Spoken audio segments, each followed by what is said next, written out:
Өте нашар тұратын бір әйел қалаға туысқандарынан көмек сұрауға барады.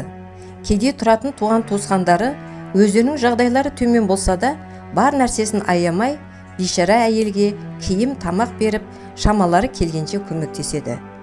Бірақ әйел оның бәрін бекер алмау үшін туыстарының үйіндегі жұмыстарын жасап, терезе ыдыс-аяқ кірлерін жуып береді. Ал байлығы асып-тасып тұрған туыстарына барса, олар жас келіншекті кішкентай баласымен үйлеріне де кіргізбей қуып жібереді. Тапқан табысымен балаларын қуантып, жаңа жылды бірге қарсы алайын деп, күн батпай тұрып әйел жолға шығады. Күн суық, қар қалың, қанша асығып жүргенімен жолаушы түнге қалады. Бір қолында кішкентай баласы, екінші қолында әкеле жатқан сыйлықтары бар жас әйел әбден шаршайды. Түн ортасына таман ол жолдың бойында тұрған жартасқа жетеді. Ауыл жақын екенін осы белгіден танып, әрі иттердің үрген дауысын естіп, әйел қуанып кетеді. Жартастың жанында сәл демалмақшы болған жас келіншек қолындағы баланы, түйіншектерін жерге қоя бастайды. Сол кезде әдемі қоңырау сыңғыры естіледі. О, ғажап! Әйел тоқтаған үлкен жартас кенет дәл ортасынан қақ жарылып ашылады. Жап-жарық үңгірдің іші толған алтын, күміс, асыл тастар, гауһар, маржан, меруерт, тағы да басқалары көп екен.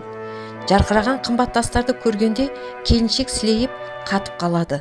Сол кезде бір керемет әдемі дауыс естіледі. Қорықпа, кіріп ұнатқан заттарыңды ал, бірақ есіңде болсын, үңгірдің сиқырлы есігі қоңыраудың соңғы соққан даусымен жабылады. Сондықтан кетеріңде асығып, өзіңнің қымбат нәрсеңді ұмытып тастап кетпе. Жас келіншек үңгірге кіріп, баласын жердегі үйіліп жатқан алтынның үстіне отырғызып, өзі қолына түскен сақина, алқа, алтын, күміс, асыл тастарды қалталарына сала бастайды. Сол кезде құпия дауыс екінші рет ескертеді. Байқа, кетеріңде ең қымбат нәрсеңді ұмытып кетпе. Балаларым бір қуанатын болды.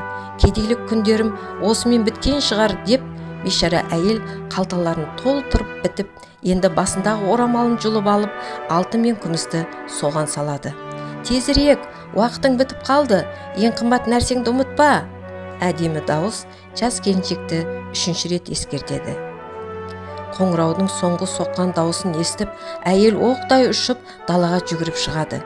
Гүрілдеп, үңгірдің есігі жабылып қалады. Далаға шыққан жас келіншектің есіне баласы енді ғана түседі. Балам қайда? Байқұс әйел қолындағы байлықтың бәрін жерге тастай салып, жартасқа қарай жүгіреді. Бірақ жартастың жаңа ғана ашық тұрған есігі тұрмақ, шыбын өтетіндей тесігі де қалмаған еді. Жинаған алтын мен күміс баламның бір тамшы жасына да тұрмайды.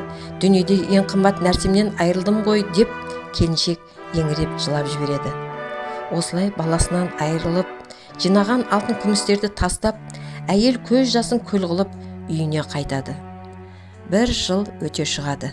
Жаңа жылдың алдында бейшара әйел қайдадан сол жартасқа барады. Түнгі қоңырау соққанда үңгірдің есігі ашылады. Үңгірге кірген жас келіншек осы жолы жарқырап жатқан алтын мен алтын тастарға қарамай, өзінің баласын көріп, қуанып, ең қымбат нәрсесін құшақтай алып, далаға жүгіріп шығады. Ауыздан ауызға тараған сөз бойынша, нәрестенің қолында таза алтыннан жасалған шыршаның бүршігі болған екен.